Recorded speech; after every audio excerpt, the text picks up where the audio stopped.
Welcome to the Prison Professors Podcast. We serve people who face challenges with prosecution, sentencing, and prison. My co-founders are Sean Hopwood and Justin Paperny. My name is Michael Santos. We create digital content, and our team offers individual consulting services. We also assist agencies that want to improve outcomes.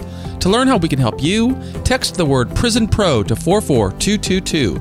Again, text Prison Pro to 44222 and get our free brochure. You can also visit us at prisonprofessors.com or contact Justin at 818-424-2220. Please subscribe to our podcast on iTunes. Send confirmation that you have rated our Prison Professors podcast. Leave us a review, and we'll send you a free digital book. We'll work hard to earn 5 stars. Stay tuned for a 20 to 30-minute episode with Prison Professors. Welcome to the Prison Professors Podcast. I am Michael Santos, and I'm really thrilled to introduce you to my partner, the co-founder of Prison Professors, Justin Paperny. Justin, thanks so much for being on the program this early morning. It's great to be with you. Thank you. Well, I would like to reserve this entire episode to let our audience and listeners know a lot about you. Now, of course, anybody can visit our Prison Professors website and click on your biography and read a lot about your illustrious career. But for some people who may be driving down the road, listen to this on their favorite podcasting system or watching us on YouTube, I'd like them to know a little bit about you. So first of all, why don't we start off and talk about what you are doing right now? What is your role with our organization right now? Well, thank you again. My role with Prison Professors is to work alongside you and Sean to help more people and organizations traverse the system successfully. Specifically, I oversee and manage our consulting and our consulting team and run a lot of the marketing that helps promote the products and services and content that you have spent 30 years or so creating. There's a lot of content, and it's a lot of work to make sure that it gets in front of the right people so they know how it can help them. So marketing consulting is my primary role at Prison Professors. Well, one of the things that we really focus on is the importance of people who are coming into the system or going through the system or coming home from the system, the importance of rebranding themselves. And you've become somewhat of an expert at that. We know that you're currently working with us, but you didn't always start working in the prison space. So why don't we branch back and talk to us a little bit about your background, where you grew up, what you studied, and what your career aspirations were before you got involved in working with us. Thank you. So I grew up in Encino, California, which is just outside of Los Angeles. I was a good student in school, but my primary interest as a young man was baseball. I had the privilege of playing in the Pony World Series, the Babe Ruth World Series, and those skills took me through USC, where I was a proud member of the USC baseball team. We lost in the national championship game in 1995. So I love baseball, and it really conditioned me for hard work and discipline and just teamwork. I loved it. I graduated USC in 1997 with a degree in psychology. I wanted to go to graduate school. And then randomly one day, my mom mentioned that I had a distant cousin who was a managing director at Goldman Sachs. She said, "Why don't you go learn from him?" I said, "Fine." I showed up at his office in downtown Los Angeles on Grand Street at 3 a.m. And I was hooked hearing $100 million bond trades. And I knew as soon as I walked into that trading floor at Goldman Sachs, I wanted to be a money manager. And I spent the rest of my time at USC interning at Prudential and Merrill Lynch. And when I graduated USC, I accepted a position at Merrill Lynch in Orange County. And how long did you work in the financial services industry? So I started May of 1997, and it ended December 15th, 2005, when my branch manager at UBS called me in to question my actions in facilitating some decisions for a client's hedge fund. So for about 8 years. So we're talking to Justin Paperny, a former stockbroker, graduate of USC, who's also a co-founder of the Prison Professors organization. And he's talking with us a little bit about what it's like to go through a life as a financial services professional and then eventually finding himself he was the target of a criminal organization. What was it like for you, Justin, to have never been experienced or exposed to the criminal justice system before and all of a sudden finding out that you potentially could be going inside for a free room and board? Well, I was so overwhelmed and underprepared, and my experience, I lived in a great deal of denial. So even when people tried to help me, I would avoid them. So for me, in December of 2005, when I learned that my actions were under scrutiny, my senior business partner, others who were a little wiser, had more experience, or I shouldn't say wiser, weren't in denial like me. They lawyered up. They began making better decisions. In my case, I lied to UBS when they questioned me. I spent $50,000, $60,000 initially hiring lawyers who couldn't properly prepare me because I didn't speak openly and honestly with them.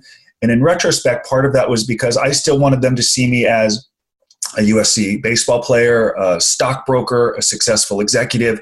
I didn't want them to view me as someone who could play a role in turning investors into victims. So for a number of those reasons, for 2 years, I went down this horrific path of gaining weight, of eating poorly, of lying to my family, lying to lawyers, beginning to use my home like it's an ATM to pay these lawyers.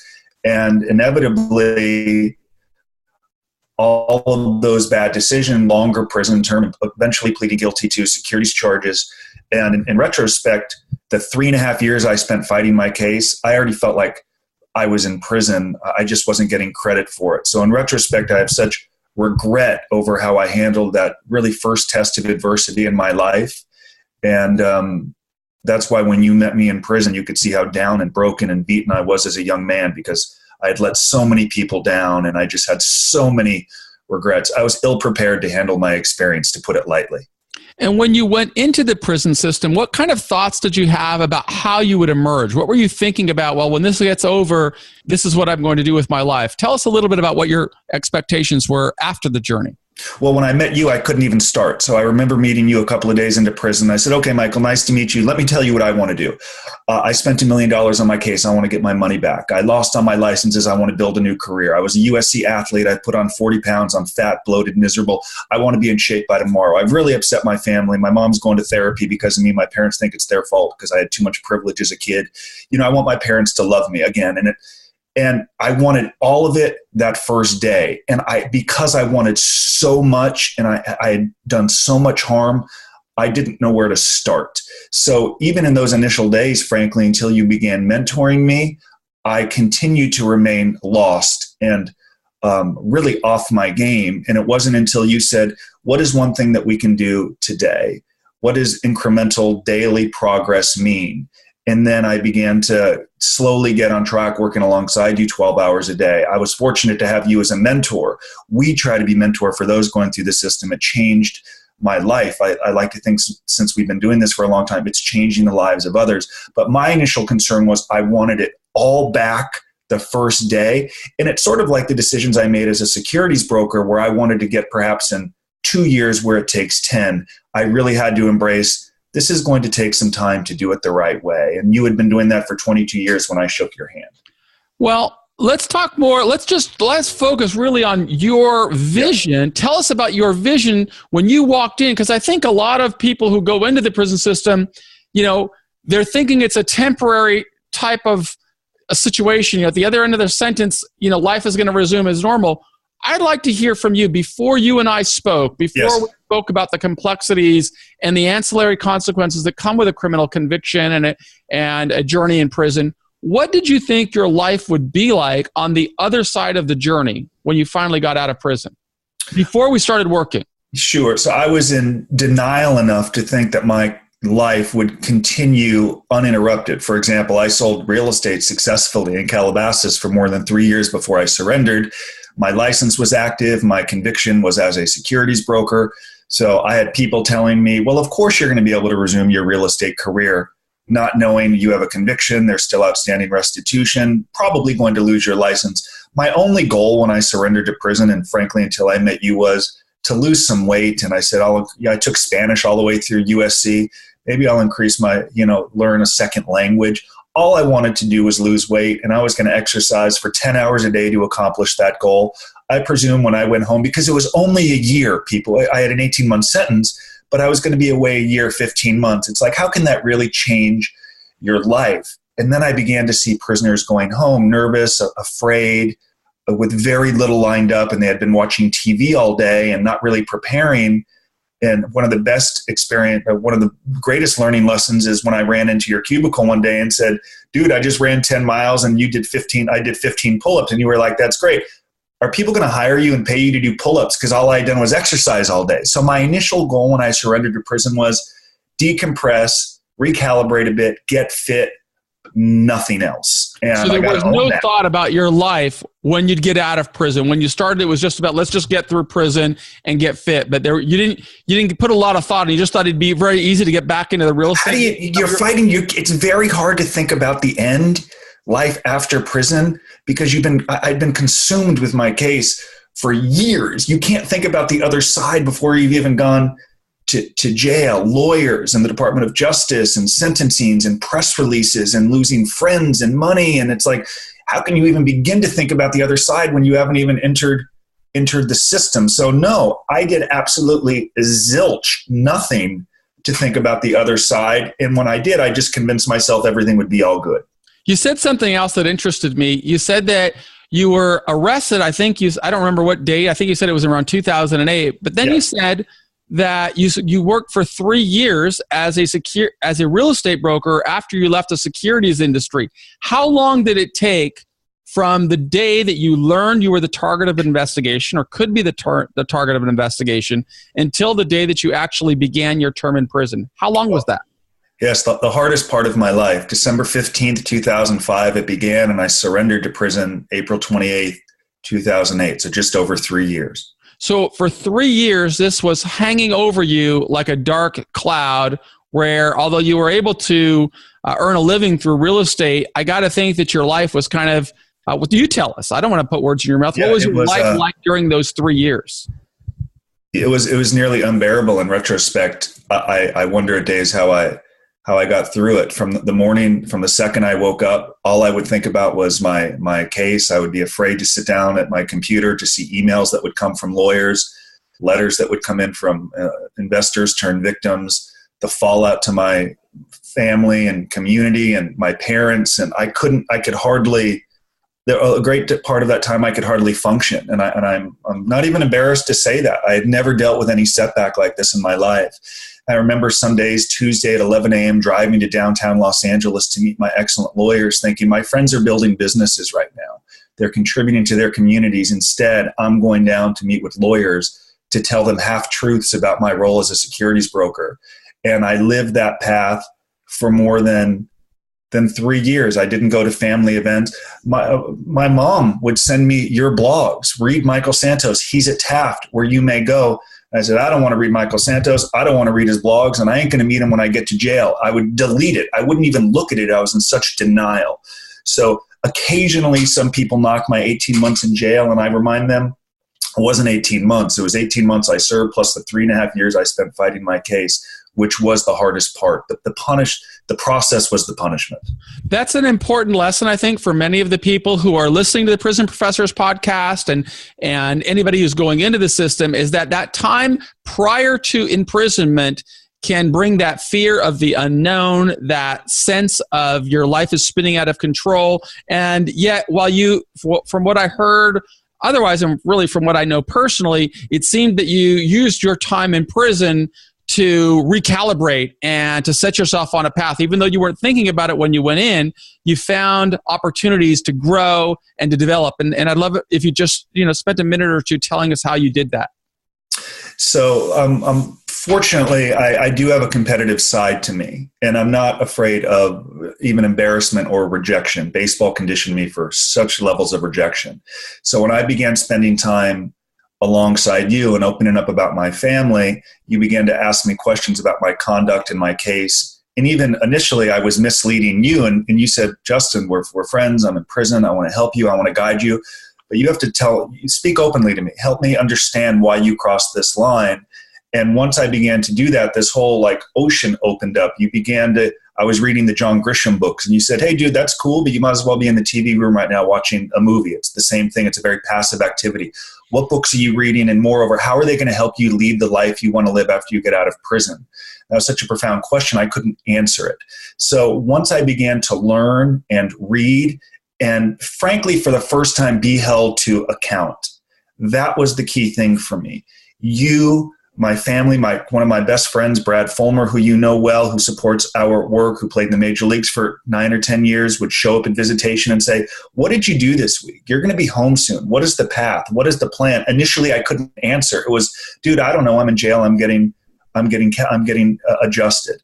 So once mentors like you and Brad and others began to hold me accountable, I began to focus on day-to-day tasks. What could I do tomorrow? And you used to say to me, Justin, if you do the same thing today, where will you be in a year, in 2 and 3 years? And that frankly began to consume me. I began to wake up early, 4 a.m., 5 a.m., work alongside you and learn. I became obsessed with the process and really recalibrating and developing new values. I no longer wanted to be a cliche, Michael. I didn't want to say family was important, but I didn't nurture family. I didn't want to say education was important or character, but do nothing. So you helped me as much as anything identify my values and then live faithfully to them. And I did it each and every day until I was released. And I began doing it when I was released from prison. Ironically, even though you were still in prison upon my release, email had come in and we were writing. That was the big change for me. I identified my values, you held me accountable, and I began to live faithfully to them. And it changed, and I still live faithfully to them now. So through that work resulted in a well-documented journey of the time that you served in prison. Justin is the author of Lessons from Prison and other books that helped him launch his career. Tell us a little bit about you went home in 2009 at the time that we were in one of the greatest recessions of our lifetime. Tell us how your preparations in prison contributed to the life you experienced when you went home. Well, let me quickly talk to the book, because in prison one time you were teaching a class and you asked the prisoners to raise your hand if you want to write a book, and everyone raised their hand, and you said, well, how many have actually written a book? And nobody's hands went up. So I asked you one day, I think I'd like to do that someday, maybe write a book. And you said, why don't you start with small steps? So then we began writing a blog together, and it felt good for the first time to help people. I was actually thinking of others. Then one day while walking to the chow hall, I said, dude, I got all of these letters from people reading this blog. Thank you so much for helping me. It felt good to contribute and give back. And the blog was the harbinger for a book. So rather than going to prison, I encourage those watching and saying, I want to do the book and lose 50 pounds and rebuild my family and build a $10 million business. All of those are great goals. What can you do today? It started my working next to you in a quiet room saying, I want to write a piece with you today that might help someone who's in trouble like me going through this process. And that first step led to a lot of, upon my release in 2009, I mentioned I wasn't afraid of rejection. With the book that you helped me write, Lessons from Prison, I knew that I could help more white-collar defendants do this journey better than me. I don't think it's only white-collar. You help people from every level. But what I did is the first day that I got out of jail, with a suit that I wore to sentencing that was now too huge because I'd lost 30 pounds in prison, I began cold walking all throughout downtown Los Angeles with Lessons from Prison. Mark Worksman, Alan Eisner, lawyers who now support and endorse our work. I would just try to get into their office like I was a cold walking 22-year-old stockbroker again. And I had a benefit of going to prison is I feared much less. After all, I'd already been to jail. So the rejection didn't bother me. But in 2009, with bills to pay, with restitution, I had to work hard. I had to use my experience wisely. So I did that by reaching out to criminal defense attorneys. The work that we had put in prison with the blog and the book really did help, because I had 3 clients my first month from defendants who had been reading my blog. And then I also wanted to speak to universities and businesses about the consequences of unethical conduct. So I began reaching out to professors like USC, my alma mater, Cal State Northridge. And eventually those speeches led to events with the FBI, USC, KPMG, New York University, and others. But it all started with, how can I begin to help others for the first time? But I worked at it. You used to end messages to me that would say, work, work, work. I woke early, I work late. And those efforts, despite, it's hard to walk into a lawyer's office and to be thrown out. It's hard to be looked at from others saying, what the hell is this guy doing cold walking into our office? But I did it. And I believed in the message more than I ever did selling stocks. I believed, and I did not want other defendants to endure my journey and respond as I did, because this process is harder on family and loved ones.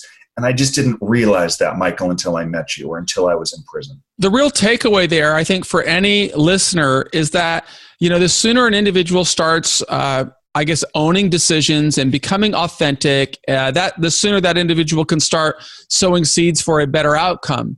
And I'm really happy to see the development that you've made since we first met. and the contributions that you make to the lives of others. Justin is not only the director of marketing and sales with Prison Professors, but he's also the director and marketing of White Collar Advice, which is worked with how many people, Justin, over the course of the several years that you've been working? How many clients have you say that you have worked with? Well, we've had our team. We've had hundreds and hundreds of clients worked with personally. Of course, many others have downloaded. As you frequently love to say, we give away more stuff than we sell. So we're giving away lesson plans and books and case studies to help others traverse this system. So personally, we worked one-on-one with hundreds, but tens of thousands of people have come across our work and our videos and lesson plans. I frequently put prospects and clients on the phone with other prospects and clients to learn, to ensure that we do exactly what we say we're going to do. So we've had the privilege of helping a lot of people for a long time. And I think working with you and Sean and our team, it's only going to grow and go into new markets beyond just the prison space, right? The lessons that you taught me, the lessons that guided you for 26 years and guided me, that I've used to guide our clients, I think can help anyone going through a sense of struggle, whether it's weight loss or divorce or depression. They're timeless lessons. And I began to learn them in prison and follow it through every day. And that's the last thing, or what I want to convey. Everyone says they want it, and then they want a better life. They want that success. It's that daily implementation that gets it there, small bite-sized pieces. And I think that's the best lesson that you shared with me, holding myself accountable every day. You know, we never ask anybody to do anything or say anything or pursue any path that we did not pursue while we were going through the same struggle, and that we're not continuing to execute that model today. And so by being 100% authentic and inviting people to judge us and assess whether, you know, we're telling anybody to do anything that we didn't do, you know, I think that brings a lot of relevance to the table, and it shows people just by listening to you that regardless of what struggle a person's going through today, that has no bearing on what that individual can become tomorrow. And tell our audience a little bit about what you've learned from working from hundreds of people who are encountering the criminal justice system for the first time, whether it's a white collar offender or any other offender, because every person is a human being, and all of them facing this have enormous struggle. What did you learn from working with so many of those people? I've learned that the capacity of people to overcome is amazing, that sometimes people don't know what they're capable of until they're actually going through it. I've learned that it can be incredibly difficult for some defendants to go to prison, especially when their case was gray or civil sanction. It should have been at worst, but they were pursued. For me, it was easier to go to prison because I did it. I crossed the line. It wasn't hard to read my Department of Justice press releases because I did it. For clients who don't feel as if, okay, I did something wrong, but maybe I shouldn't be going to prison, their will to overcome and to prepare and to recognize this is harder in my family and those that love and support me. I want to set the tone. I want to leave a legacy for my children that this isn't going to define our family in a bad way, but a good way by how I'm responding. So I've seen some incredible stories, and everyone that has succeeded, it's because rather than talk about what they want to do, like you wrote at the end of Lessons from Prison, if you say you're going to say something, do it. It's not just talking about what they want to do, it's actually enduring the struggle in the process to make it happen, whether it's waking early, whether it's nurturing and growing your network from prison, writing that probation officer, doing the initial job out of jail that you may not want to do, that's part of that 5-year plan that you often speak to. You asked me in prison, what job would you do? And initially it was, I don't know, I want a job that's worthy of my skill set. And you helped me understand this is a stepping stone. Prove worthy, build your reputation, become a law-abiding citizen. So to answer your question, it's not just talking about the end game and what you want. It's those that are successful are willing to endure that process and the struggle and even find some joy in it. Like I found joy in getting thrown out of a lawyer's office when I cold called. Or the first lecture I ever did, Michael, at USC, my God, it was awful. There was 3 students sleeping in the front row, and I felt terrible that they were paying this type of tuition at USC to hear a speaker put them to sleep. But I say, okay, it's part of the process. I'm getting better. So those that succeed are willing to endure that process and struggle and even find some joy in it. And we've had the pleasure of helping hundreds get through it. Just don't talk about it. You got to do it.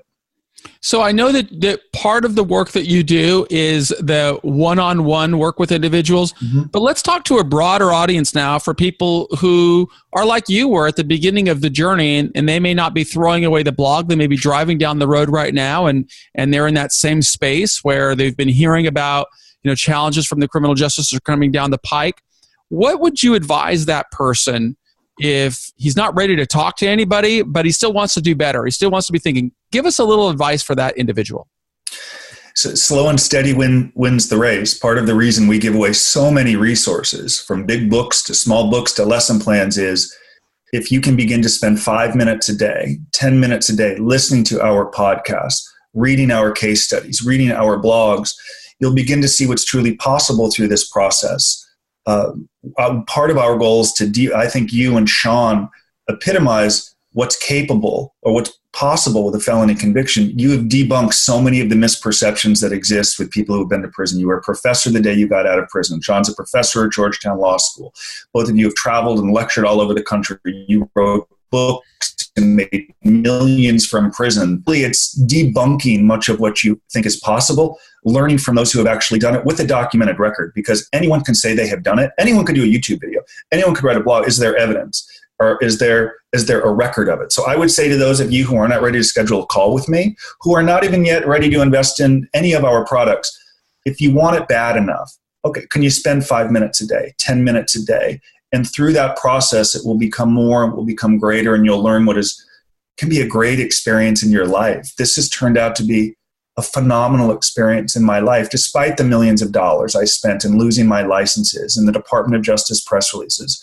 It's turned out to be a wonderful experience, and I'm not crazy. It's the truth. And had I not met you and began learning from you, I'm not sure I would be here. And others who work with us will have that benefit, will have that opportunity. So for those of you who aren't ready to talk to me and hear me ramble on a bit, listen to the podcast every day.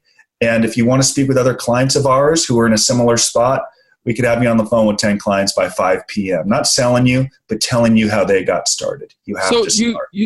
I know that you've worked a lot with white collar professional people, but you've also worked with people who are just experiencing the criminal justice for the first time and they really don't know what to do. But I'd like to ask you, as the last question, Sure. Do you notice any differences from perhaps somebody who we could use the category white collar offender? Does that person have any unique perspectives on the system versus somebody that does not fall into that category from your experience of coaching and mentoring people? Well, from speaking from my experience, are there any differences? Sometimes it's a little harder to see what they might have done as criminal, and it can be harder for them to endure time. And white-collar defendants tend to rationalize a little bit. So some of the work that I do is, what you helped me was, well, what were some of the motivations behind your decisions? How did we get here? Because it's very tough to move forward, Michael, and really become successful if you haven't fully accepted responsibility for your conduct, or at least for some of your decisions. For you said it started when you were 23 in a Pierce County jail reading Socrates. It's never too late. Perhaps you wish you did it before you went to trial, but it's never too late to begin. So I have found white-collar defendants, some of them initially can be a little bit in denial, as I was, but once they take the time to learn and study and own some of their decisions, the whole world opens up and they can not run from this experience. And I'll say, running from this experience, in my opinion, is not an option. I'm not saying you have to write a blog or a book as we did, but people will admire you and thank you for having the courage to speak openly to them about what you did. And we work with our clients to help them tell their story, to own their story. You don't have to tell the story and say, I agree that I should have gone to prison, but if you worked out of some gray areas, address it. So, or if you truly believe you've done nothing wrong and you were wrongly convicted, let's own it and talk about it. So white-collar defendants succeed when they can tell their story openly and honestly and in a way that inspires people to say, hey, you took a hit and you came back strong. Okay, what type of work can we do together? And we have scores of case studies of people who have done that. And it's hard work. It comes back to what I said a few minutes ago. You've got to embrace the process and even the struggle that accompanies this, because nothing's easy, but the end is coming. Let me just close with that. At some point, you're going to be on the other side of prison boundaries, and you're going to be home, and you're going to be now what question is coming. Prepare for that now, whether it's a white-collar defendant or a drug offender or a sex offender. Regardless, we're coming home from prison. The end is coming. You have got to work at it every single day to become great. Well, I want to say to anybody who's listening to this that for me, it's an incredible honor to be working with Justin. He was, for anybody who considers himself a teacher or a professor, to see as somebody that was a student become a professor as well. It's not too different from me. You said Socrates was my mentor. His student was Plato, and they taught each other. And now when I listen to you, I feel very much like I'm listening to myself. So if anybody talks to the both of us and they sounds like we're speaking really in sync, it's because we've worked so long together. And I just want to say I couldn't be working with a better person that I wholly endorse. And I am grateful to you for working with our team and for the leadership that you provide. And I hope that other people will continue to listen and learn from you as we continue to develop and build our brand. But I hope the big takeaway from listening to Justin Paperny is that regardless of where you are today, you can always begin sowing seeds for a better life. He's a fundamentally different person from the person I initially encountered when he walked into prison. And I hope that others who listen and learn from Justin will have that same transformative experience. And are there any final words that you'd like to say to our audience before we close out this episode, Justin? Find mentors like Michael and me. Be held accountable. It's easy to say you want to get somewhere. The question is, do you want to endure the process, the learning, and the enjoyment that comes along with that's the best lesson you taught me. You said, just don't talk about it, do it, and let me hold you accountable along the way with metrics, with weekly accountability logs. Till this day, friends and family will text me and say, thank God you met Michael Santos. No joke. And I'm very thankful for that and to be working alongside you. Find those mentors and enjoy the process, because it can be a wonderful experience. It may sound crazy as you're driving in your car to work. I know it. It can be a wonderful experience if you embrace the process. I know it. I'm living it every single day. Well, it's a mutual feeling. And for those who are listening to the program, this was episode number 3 of the Prison Professors podcast. And I really just wanted to provide this full introduction to Justin so that you would know who my partners are. Episode 2 is Sean Hopwood.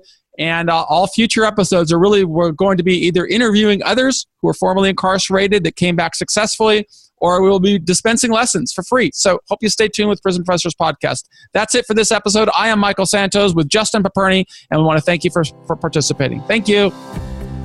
Yesterday's episode introduced you to our other co-founder, Sean Hopwood, and in the first episode, I described my own background. We hope that you will subscribe to the podcast right there on iTunes, and also visit our YouTube channel, subscribe there so that you get notified when we publish new videos. We hope that you'll also like us on Facebook. We try to provide a lot of content that shows how individuals can really recalibrate their lives after they've been charged with a crime and begin preparing for success, just as we have. If you'd like to know how we can help you, please text the word Prison Pro to 44222. That's text Prison Pro to 44222. Over the next 5 episodes, I will be describing some strategies on how to master prison quickly. We'll do it in 5 episodes over the next 5 days. Thank you.